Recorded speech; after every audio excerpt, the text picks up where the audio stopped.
welcome to, I guess this is part 4 of the embryo freezing journey. Excuse the way I look, I have literally just woken up at my parents' house in England. I just thought I'd start the day with some yoga and meditation. I'm going to do a little time lapse of that and then I'll crack on with my day. I need to do my blood test for the AMH results. I also need to take my vitamins, so I'll show you what I'm taking as well, but I just thought I'd say hi.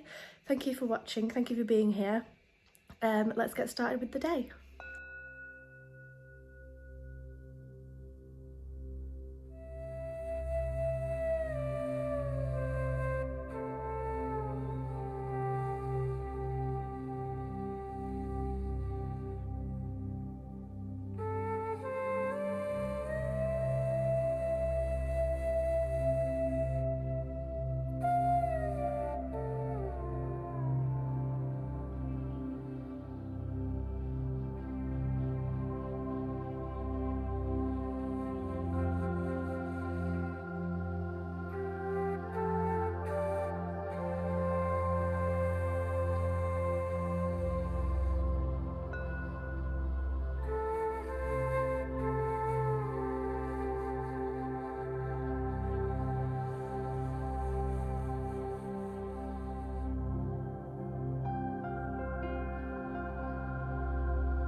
Okay, so I've just finished my yoga and meditation, which was lovely. That's something I really want to start doing every single morning, kind of without fail. It's just something I kind of have to do. So really enjoyed that. It was lovely to kind of stretch and then sit and meditate for a bit. But I thought I'd talk to you about the supplements that I'm taking at the moment. I started taking these multivitamins and minerals a couple of months ago, maybe like a month ago, something like that. These are from Weight World. I chose these because they were available on Amazon and they just seem like a good choice. I don't know. I have noticed a difference, like when I don't take these and the other ones that I'm going to show you in a second, I really feel kind of exhausted for the day, whereas and like tend to nap, whereas if I take these I have more energy. And the other one I've been taking with that is vitamin B12. So like I said, sometimes I wake up at like 10 and then by 1 I am exhausted and need to sleep, and it's crazy. Whereas days when I take these, I actually feel okay and I don't nap. So I personally notice a huge difference. I don't know if that is just that it's like psychological, like I've taken a pill therefore I can't be tired, or if it actually does work. But either way, it really does change my day if I take them or not. And then the next thing I've been taking is 400, it's not grams, is it? 400 something, I don't know, whatever it is. It's like a UG, but not a U. Anyway, 400 of folic acid. This is by a brand called Max Medics. I found these on Amazon and it was just kind of a small pill that I could take that was folic acid. And this is for my embryo freezing. So I asked one of the consultations that I had when I was kind of looking at embryo freezing and egg freezing. I mentioned in one of my previous videos that we talked to different companies. I kind of asked one of them what I could be doing and they said to take folic acid, so that's why I'm doing that. I know I'm obviously not getting pregnant right now, but it could help with growing the embryos. So yeah, that's the 3 tablets that I'm taking. I'm going to put on some jeans because we are in England. I'll probably put on a jumper and then go upstairs and have my breakfast. And then I'll be vlogging later on when I do my blood test for the AMH thing, and also when I go to the doctors and get my results back and things like that. So I'll be vlogging that later on. So I'm about to do my blood test and I thought I would do this with you. So like I mentioned, I did it with ZoomDoc. So basically I did lots of blood tests earlier this year. The one that was missing was the AMH, which basically tests your ovarian reserve and finds out how many eggs you've got left in your ovaries. So it's a bit of a scary one, but this is how the package came. Obviously my address is on the other side, so I'm not going to show you that. This is just a small box that came. Okay, so it comes in a box like this. It says wellness test by ZoomDoc. This is the company that I went for. Ensure test is activated before opening. Activate your test kit before proceeding. Okay, so I'm going to have to stop filming. It's telling me to scan this code and register the test before I do it. So I'm going to do that and then I'll come back. Okay, so I'm back. I had to fill out a form. It basically said name, address, email address, gender. I think that was it basically. So now if we open the test, okay, so it comes like this. Before returning your kit, please fill in the information below. So that again is name, date of birth, gender, and then sample collection date and things like that. So it's saying important, to receive results you must activate your test kit, which I've done, complete the request form which is on here, label each sample, and then to reduce samples from clotting, please rotate and mix closed vial 10 times. So I think I take my blood and then I've got to like rotate it and mix it while it's closed for 10 times. Okay. Oh, blimey. So that was where this was stored. And then I've got my equipment in here. So that's the returns bag where I pop it in there. So that's good. Okay, that's the Royal Mail sticker that goes on there. I'm going to try and show you as much as I can, so you might not see my face, but at least you'll see what I'm doing. So this label I've just peeled off and I'm going to stick it on here. So that's the returns label done. And then we've got 2 more bits of paper. So it says, right, I need a pen. So the number that's on here, I need to write here so that I've got that. Okay. I'll write this as well since over here. Okay, then now is where we get to the good stuff. So in here,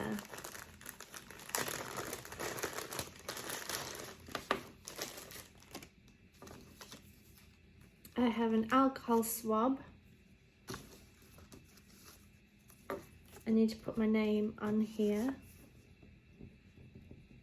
I've got plaster, I've got some finger pricks, and then I've got some cleansing wipes.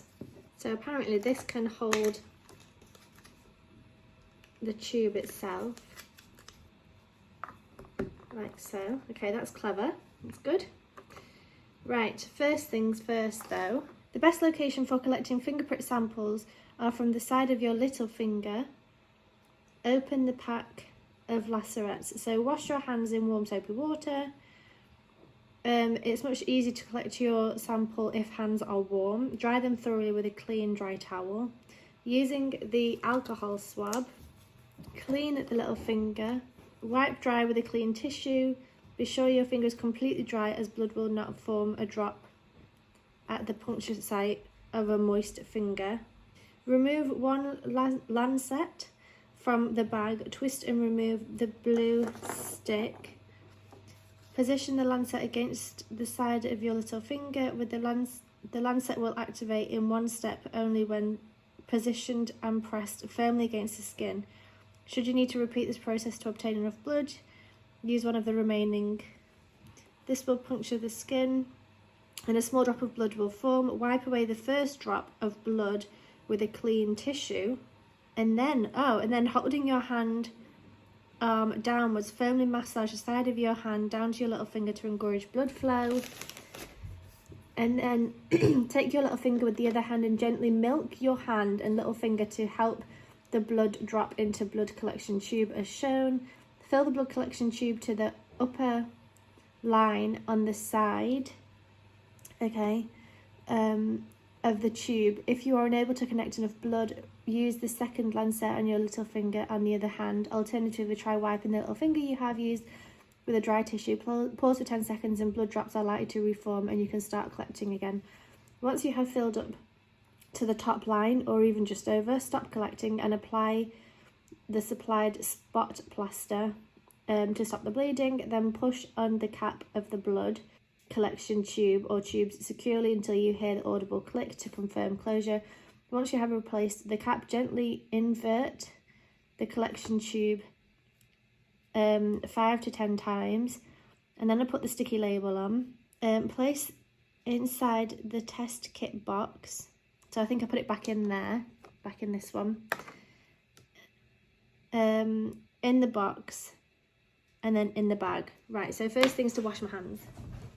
Okay, hands are dry. Using the alcohol swab, I'm going to do it on my left finger because I'm right-handed. So clean the selected little finger, wipe, dry, remove that, and then position the lancet against the side of the little finger. Will activate only once you press firmly. Ah! And then it said, when you get a blood, wipe away the first blood. And then holding your hand downwards, start to massage. And then now I've got to fill up this basically with blood. Oops, take the lid off.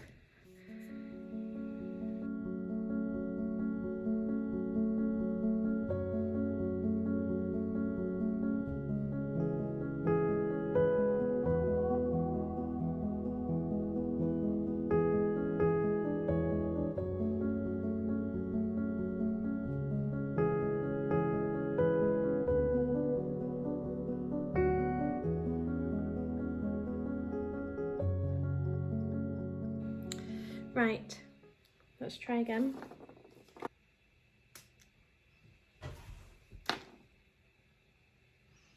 Oh, I've got to wipe away the first one. Bollocks. Okay, that'll do. Okay. Let's see if we can have more luck with my ring finger. That is so much blood you've got to give them.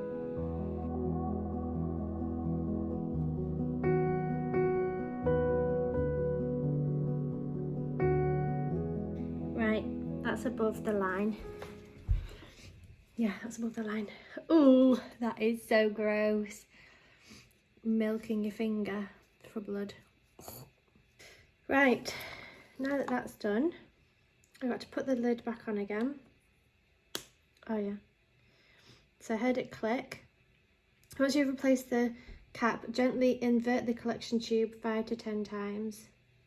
I can see it's already clotted at the bottom. 2, 3, 7, 8, 9, 10. Okay, we'll see if that's all right or not. Okay, so we've done that. Now I've got to put the label on.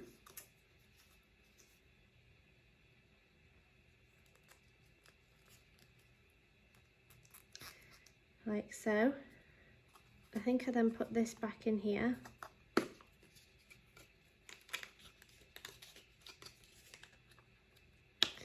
Okay, so I'll put that back in there.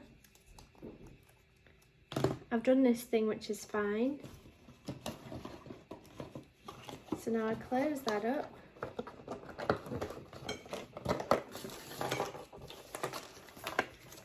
And then put it in here.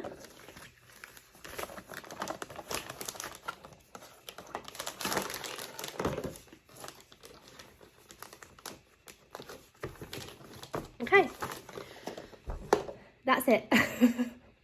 A bit gross, sorry if you didn't enjoy that, but I have got my blood sample in here, so I've now got to go and take it to a Royal Mail thing.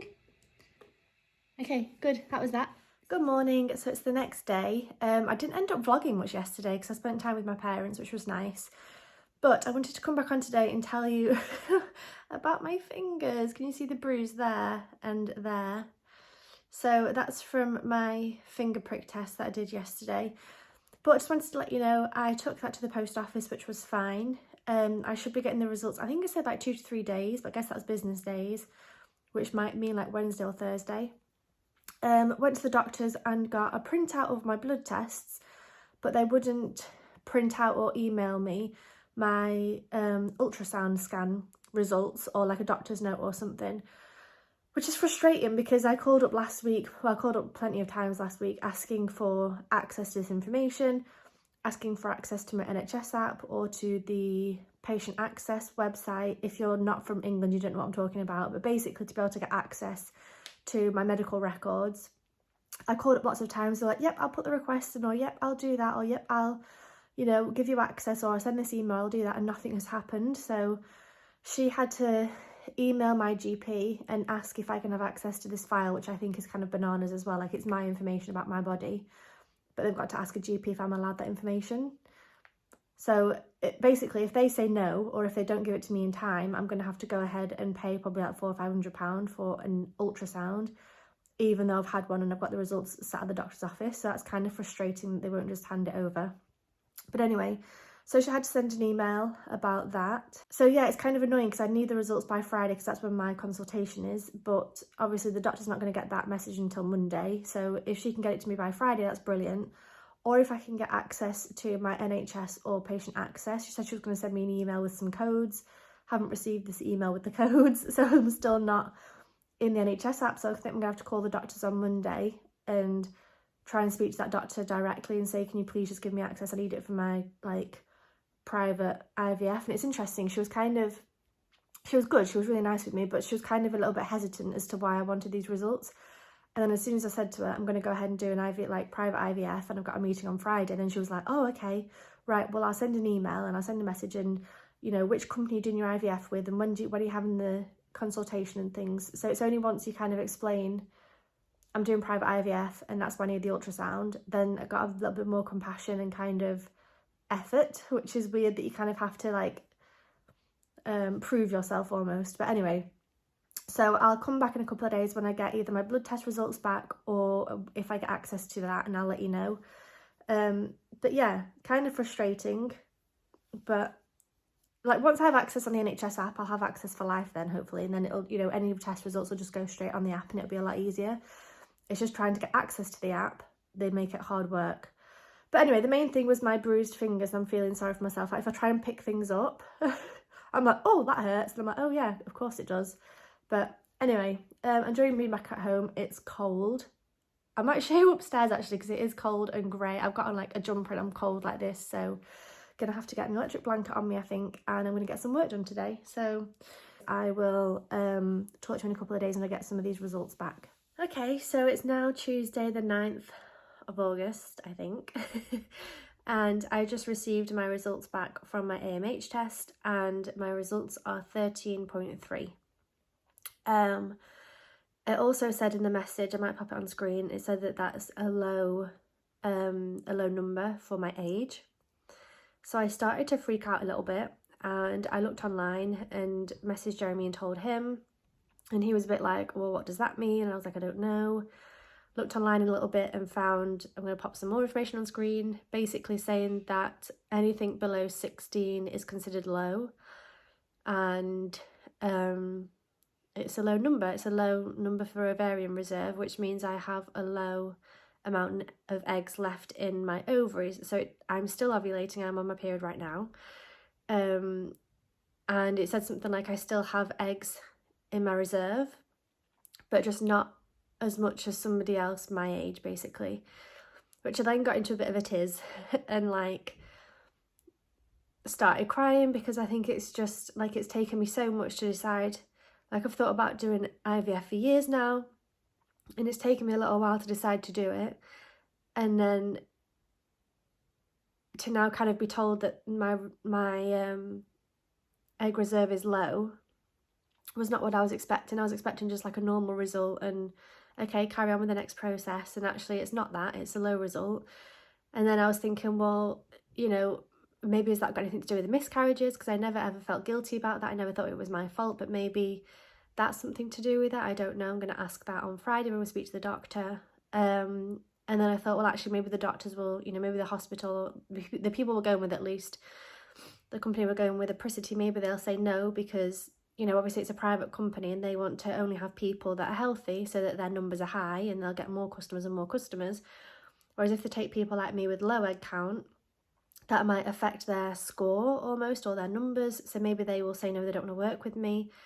So I guess then we'd either decide if we want to find a different company that would help us or just call it quits and not bother. And I think the thing that upsets me is that because we've got this Ellis Van Creveld thing as well, that's already going to take out 25% of our eggs. And if I've not got a lot of eggs to start off with, I think, as far as I know, I think that means that if we do IVF and like the injections and things, I will get less eggs collected than the average person, which means we're starting off with less eggs. We've then got to fertilise them, which, you know, so far in my experience has been okay. We've gotten pregnant whenever we've tried. They've also got to not have EVC, so that's going to take out 25% of them, and then survive the freezing and the thawing process. And then also, depending on my age of when you use them, you need about 3 embryos to get 1 live birth, right? It's like a 30% chance or something, depending on age and all the rest of it. So it's just upset me, because if we're starting off with a low egg count, and then we're going to knock out 25% with EVC, and then another couple because of everything else that goes on with embryo freezing. Like, I don't want to go through this whole process, like emotionally, financially, mentally, physically, all the rest of it, if we're going to end up with 1 embryo or 0 embryos, because it's just not going to, like, because that 1 embryo probably isn't going to end up in a baby. Like, realistically, you know, the chances, it probably won't. So, like, it's like I've spent ages thinking about it and finally made up my mind, and then now it was just a bit of a disappointing result that, like, we might not, I don't know what it means. So I've had a good cry, feeling a bit emotional. Just gonna have to wait until the meeting on Friday with the doctor to see what they say in terms of my levels and my age, and if I can get the scan result. Obviously I'll send them that as well, but yeah. This is part of it, I guess. Just the kind of unexpected, you know, part that, like, I just assumed everything was going to be okay, and then it turns out it's lower, which I think means less eggs, which then means less chance of having a baby. And then the other thing as well is that if I don't think my results are low enough to imply early menopause, but they're lower than average, so that might mean earlier menopause, not maybe early as in, like, you know, 35, but it might be earlier than expected. So maybe then that means we'd have to have a baby at a young, you know, earlier rather than later, because I might go through menopause. Like, I have no idea. I just have no idea what these results mean, and it's kind of scary that they send you these results without really explaining what it means.